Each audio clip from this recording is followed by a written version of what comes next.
Mansur animou, bem-vindo novamente. Mãe, esse brasileiro vai entender. Ó, Mansur, hein? Essa é a banana verde. Levanta, Mansur, prepare-se novamente.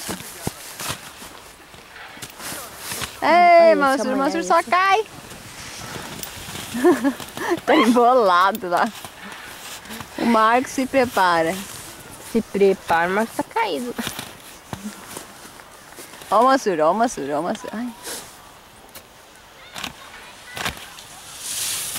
Mansur vem vindo, dando um show. Um show, um show, um show, Mansur. Ó. O Mansur, cara.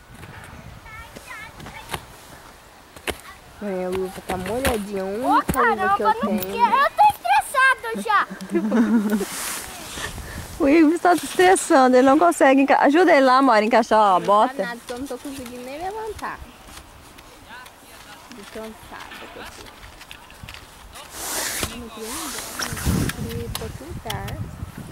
Ai, amanhã eu não vou voltar aqui não, né, mãe? Aê.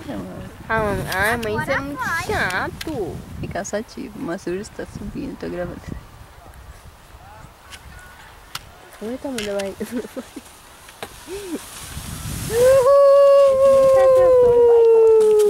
Não é meu pai, mãe.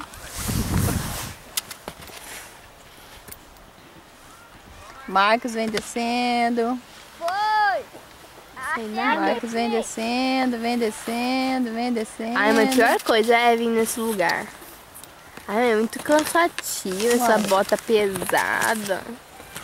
E eu não gostei, pra falar a verdade, não gostei disso. Meu pé tá tudo machucado.